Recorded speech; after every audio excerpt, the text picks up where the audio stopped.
OZAMIZ City. You're watching One TV News Channel. One TV News Channel. Serving you with information, news, sports, and public affairs. One TV News Channel. One TV News Channel. Serving you with love. Ang telebisyong pangmasa. One TV News Channel. One TV News Channel.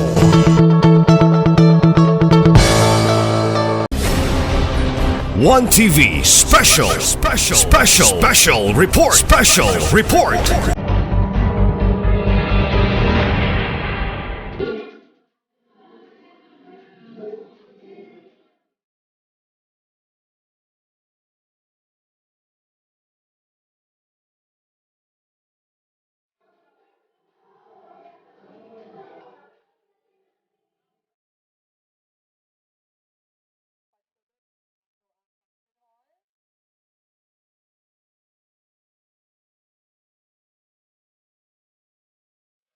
Maayong hapon kanatong tanan.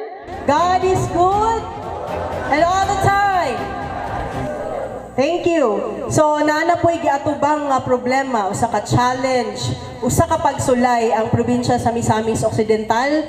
Dili lamang kita kundi ang tibuok nasud sa Pilipinas. O kini mao ang outbreak sa polio. So moingon tag outbreak, bisag upat lang kabuok ang atong kaso positive for polio for the whole Philippines. It's because for how many years wala na untay polio diri sa ato ang nasud, no? And that's what we thought. But karon ni re-emerge ang mao nga sakit tungod sa polio virus. So ang atong mga health personnel, local chief executives, ang lideres sa atong komunidad, dali-dali na pod nga nagkatipok aron hiusahon nato ang atong mga kusog, mga talento o abilidad aron mapukan kining mao nga disease o masulbad ning mao nga problema. So atong pakpakan ang tagsa-tagsa nato kakaugalingon sa pag-anhi niining importante kaayo nga higayon. Daghan salamat sa atong mga leaders ug sa inyong mga bossing nga gipaanhi gyud ta dinhi, no?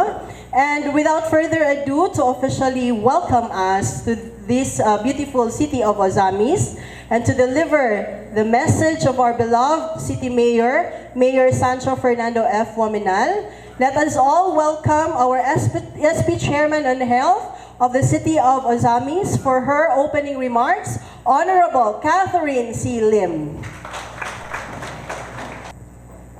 It is more than an honor to be here, but also a privilege. It is worth great pride to represent our beloved Mayor Ando in this occasion. I am deeply exalted to stand in front of you. My salutations to Mayor Jessie Vinia of Concepcion, Honorable Arsenio Singidas of Todela, Dr. Emmanuel Cali, Provincial Health Officer, Dr. Holly Tago, City Health Officer of OZAMIZ, Dr. Florence Lumo, Municipal Health Officer of Todela, Dr. Andresa C. Binyas, DOH Medical Specialist 4 of Region 10. Good afternoon. On behalf of our beloved City Mayor Ando Waminal, I am here to read his short welcoming message. My fellow public servants, welcome to the launch of the campaign Sambayang PATAK Kontra Polio. I also would like to welcome all of you to our beloved city of OZAMIZ. First, I would like to thank Governor Philip Tan for choosing this city as host for today's activity. I appreciate the kind gesture of having this here. My apologies, however, for not being able to attend, as truth to be told. I was just informed of this activity late yesterday, as I believe Dr. Kale forgot to coordinate with the City Mayor's office that were to host this event. I find it quite unfortunate as well that our Provincial Health Officer almost forgot to include me in the program. With more than 15,000 targeted children to be vaccinated, OZAMIZ City has so much at stake in the fight to prevent polio and who would be in much better position to rally its people towards vaccination than its own mayor. But I have to assume it's mere oversight rather than ignorance to protocol or whatever it may be. Moving on, the reason that we are all here today is that we need to take the campaign against polio seriously. And in fact, we in OZAMIZ City, being one of the most populous here in Misamis Occidental, have to move fast to protect ourselves from the ongoing outbreak of polio. I have been receiving a report that there were cases already in the Lanao area and it is prudent to take action immediately given our proximity to that place. Likewise, OZAMIZ City, being a key destination as a gateway to northern Mindanao, acts as a buffer or a shield to other cities and municipalities nearby. If we can prevent polio here, then we have more chances of preventing polio elsewhere. Thus, I call on every OZAMIZNONs, I call on our OZAMIZNON mothers, and I would like to impart one simple message. Please trust the vaccination program again. The outbreak of polio should be taken seriously. It will cause unnecessary suffering for you and your family. Do not be afraid of vaccination. Our doctors have taken due diligence and are experts. They have studied this and they want what's best for you. Think about your children. Don't let them suffer a lifetime of pain caused by this disease. The government is here to help you. Have your children vaccinated and follow the guidelines set by our doctors. The problem of polio has been solved before and it can be solved again. If we act now, we can prevent this outbreak. Again, on behalf of Mayor Ando Waminal, being the leader and father of this city, and people of OZAMIZ, and myself being the chairman of the Committee on Public Health and Hospital Affairs, I welcome you to this launching as much as I welcome you to our beautiful OZAMIZ. Thank you and God bless. Thank you and good afternoon again.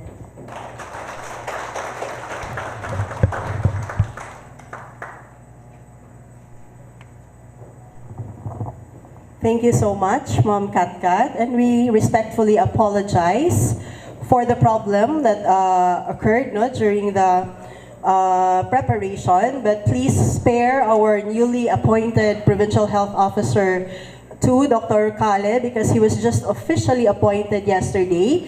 It was a glitch committed by the technical working group preparing for this activity, so we humbly seek your apology, and we promise that this won't happen again. Thank you. So let us proceed with our activity for this afternoon. We would like to introduce properly each and every one of you nga naa karon sa ato ang conference room for this activity.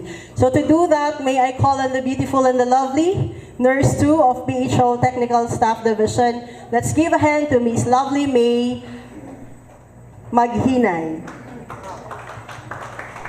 Thank you, Ma'am Kai. Mayong himsog nga panglawas kanatong tanan. And my respect, of course, to our dignitaries here in front.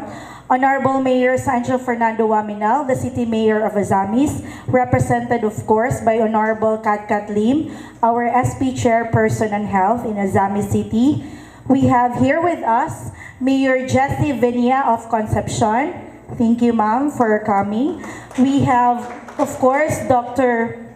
Andressa Benias, our medical specialist 3 of the DOH CHDNM. And of course, we have our newly appointed Provincial Health Officer 2, Dr. Emmanuel Kale.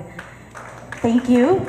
And also we have with us our municipal health officers. First, we have from Todala, we have Dr. Wainona Vega.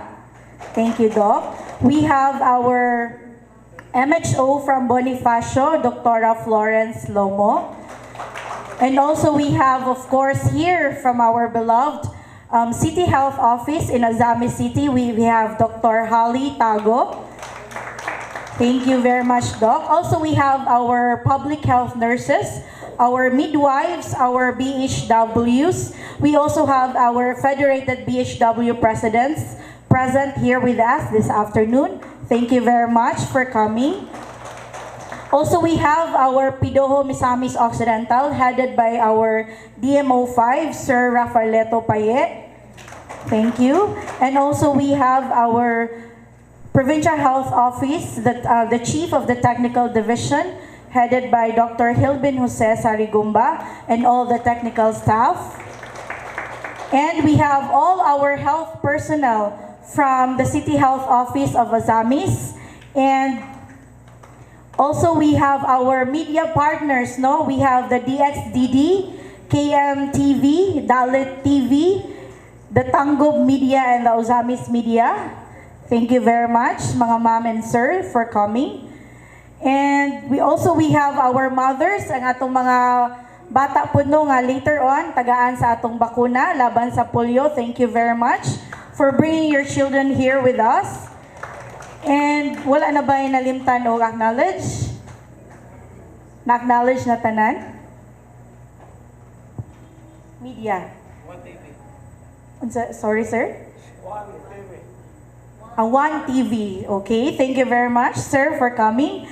And all the beautiful girls and ladies and gentlemen, our friends present this afternoon, thank you very much for coming, and may we all have a blessed afternoon. Thank you once again.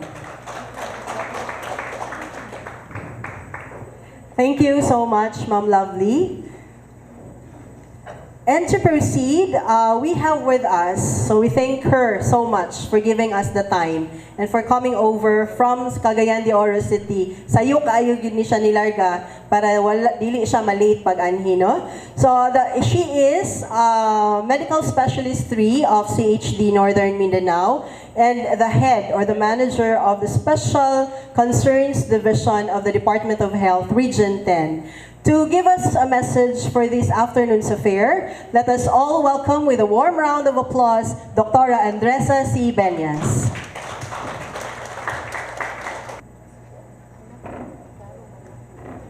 Maayong hapon sa tanan. Good afternoon. I am representing Department of Health Region 10. I belong to the advocacy group for this program alone.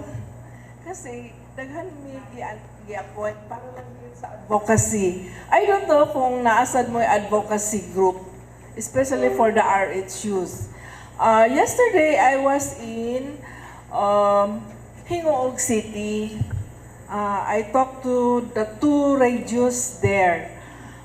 You know, there was one reaction from the community, especially Medina, Misamis Oriental. Nag-ingon siya nga, may nani kayo naabot na diri nga labay sa radyo, paingon sa Medina. Meaning, wala pa siya kahibalo ani nga program. So therefore, I would ask kung nakahibalo ba ang tanang community members, yung population for your respective RHU. So, as far as unsang pinakatuktok nga bukid nga naay nagpuyo nga may bata nakahibalo. So, ang gikahadlukan gid namo ana is dili mo makaabot sa at least 80% for the next 2 weeks starting this Monday, di ba? So, drop down all your activities. Mag-concentrate kita sa anti-polio campaign through vaccination. Let me say na narabay nag-observe sa ato ang WHO. In fact, kamo nga mga nag-attend dito sa Cagayan nga seminar na atong mga WHO personalities, no? So naapara sila karon. Magtuyok-tuyok na sila. So ginabantayan nila ang atong mga lihok, especially lahi na ni nga mga vaccine nga atong i-distribute sa atong mga katawhan. So remember, ang vaccine is type 2. Wala na daw type 1 and type 3. Type 2 ni siya, specific for polio. If you notice, according to news, pag na siya specific and then validated, there are 4 confirmed positive polio virus patients, not only in our region, Region 10, but also in the neighboring regions such as Barm, no? And then Zamboanga. So that's why ang tanang trabaho for anti-polio is really for protection. And kisa ang i-protect ang inyong mga anak nga 0 to 5 years old. Please remember that. Ang problem ginato karon katong wala na kahibalo nga mga nanay. Nga naday coming nga vaccination campaign. And this is about anti-polio. So, let me just say, parang reiteration na ni sa mga campaign materials nga gigamit by our health workers nga I thought nga gahimo na mo ani. I believe nga gahimo na mo ani. But just gipa-usab-usab lang para mapuntok gid sa atong huna-huna nga mao ni ang atong himuon karon. Dili na siya pareho sa laing mga vaccination campaigns that you are already doing. How many years na? Let's say 1970s na ba ang anti-polio? Pero karon giusab. That's why dili na kaayta makakita sa mga effects from polio kasi nawala siya. And then suddenly, it's coming back. So there are 4 people in the Philippines nga, our region and then our neighboring region nga, nagkasakit sa polio. So that's why we have this campaign. That is the job of the advocacy nga, musulti ani. So, I would not know kinsa ang inyong gitumbok nga mo inyong advocacy persons in your own RHU. But this is very important. Kaya there will be two rounds ba ya? Next week, and then the next week, and then the second one will be in January na. Another week in January. So, dili ta magdugay ani nga istorya kasi I know nga kay balo na mo ani, especially health workers. But just to reiterate anything about the campaign. So, we would just say na the campaign day will be day 1 to 5. We call that intensive and simultaneous vaccination in all barangays. Barangays baya gid ta karon ha. And then with intra-campaign monitoring and supervision. So you will find now sa mga RHUs nga naay mag-monitor ninyo. So let me show you na kani ang dalhon sa mga mag-monitor sa inyo. Sa una wala bayay ingon ani. Karon na lagyoy monitoring report gikan sa inyong RHUs. So there are many papers per monitoring in your own RHU. So as I said, wala ni sa una. Karon mauna ni ang para sa ato. Kay ngano ang WHO tabang gid ani nga campaign. So that's why the health workers, you saw the guests, no, nga from other countries under the WHO, naagyapon sila magsuroy-suroy uban sa ato. Not necessarily with the region. Kami sa region naka-assign gyud asa mi paingon per day until January pa. So, drop down ang mga other things to do in the office except polio campaign, anti-polio campaign alone. Okay, so just imagine nga mo na yung papel ang dalhon sa mga mag-monitor sa inyo. So, day 6, 7, follow up and map up based on recorded missed children. So, kabalo naman mo on sa missed children, no? Pangitaon gid na sila. Kasi naman mo yung master list, kunuhay. So, therefore, dili gid na ninyo ma-miss. Diligin na niyo ma-miss. I don't know sa mga, naman ko yung specific nga mga computation ani, nga ang kahibalo ani, ang EPI program lang. So, as I said, different gid ni siya nga program. So, matigaw gid ang inyong mga huna-huna ani, kay mugamit gid mo mga pang-calculator nga mga computation. Okay. Day 8 to 14, follow up and map up based on RCA findings of missed children. So, naay mahitabo gid nga RCA. Kapulo man siguro mo sa RCA, no? Rapid assessment, no? Sa katong mga na-miss nga kinahanglan, mahitabo gid nga moabot gid og 95% ang inyong output. Oh, ganahan ba mo nga mag-report nga less than 80? I don't think so, di ba? So mahitabo diya ang mga contest kisay ni abot na og 95%, di ba, Doktora? Oh. So, I think you are proud sa inyong RHU kung ma-reach ninyo ang 90 to 95% at the end of 2 weeks starting this Monday. Okay? So, next. Okay, round 0. Then, round 1 will be next week na. Round 2, January. Next. So, ORI, O-R-I, unsa ni? Purpose of ORI, to interrupt the transmission of polio virus by ensuring a high-quality vaccination campaign targeting 95% of children aged 0 to 59 months in each city and community and municipality. Importance of achieving 95% coverage. Ang meaning ani is coverage below 95% will leave many children unprotected against polio virus.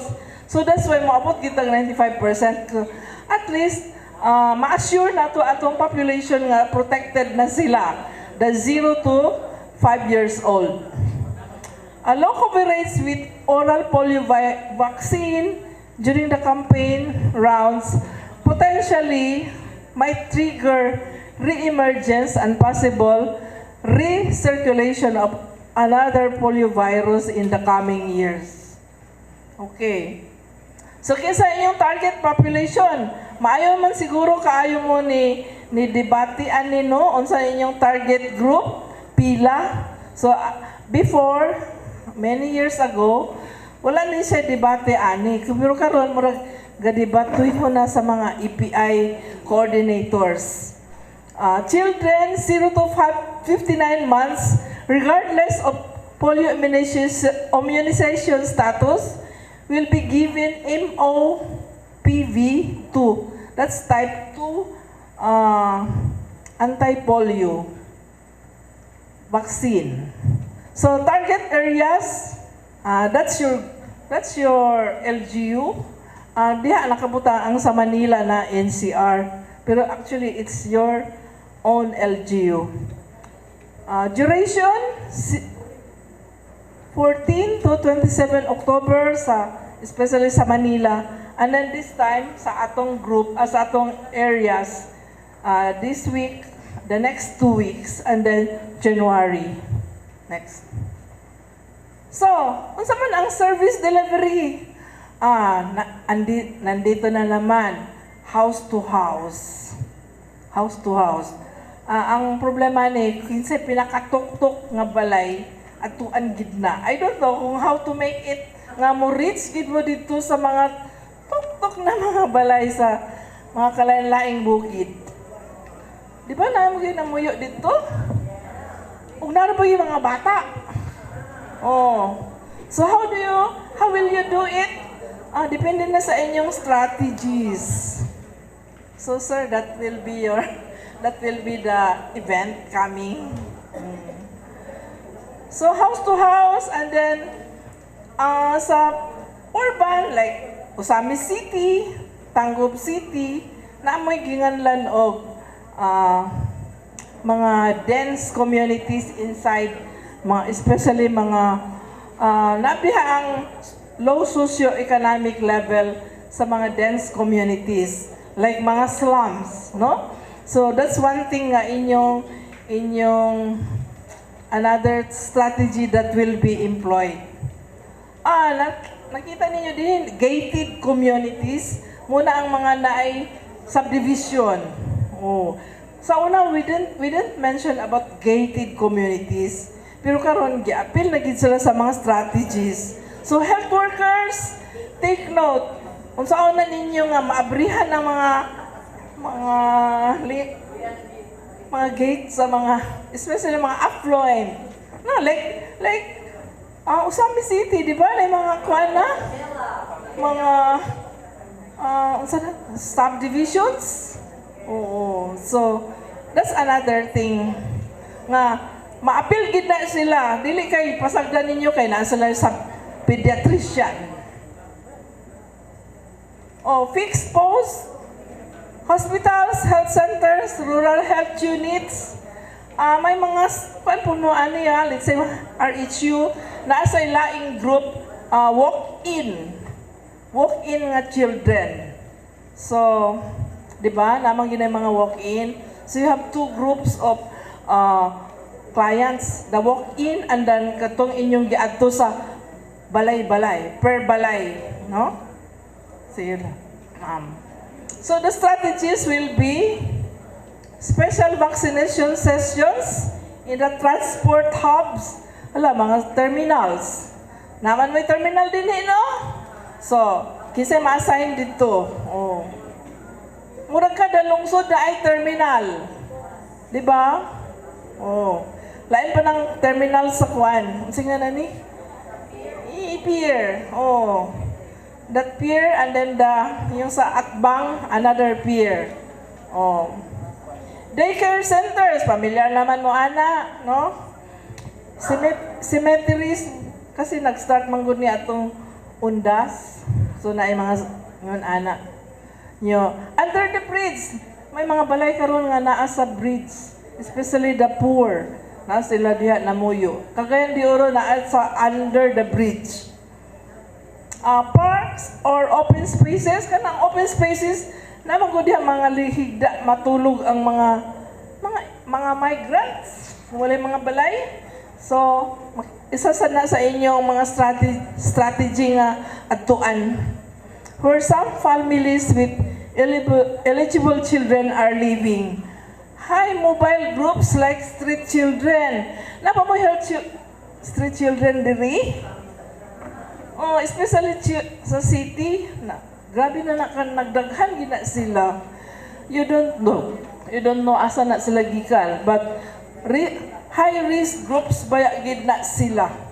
Walay mga balay, wala nga tsinelas, walay nag-care sa ila. Tapos they sleep anywhere, everywhere and anywhere. So, mga indigenous people, IP, di ba? I'm sure familiar mo sa inyong mga IP. No? Mga municipalities nga na IP. Are you familiar?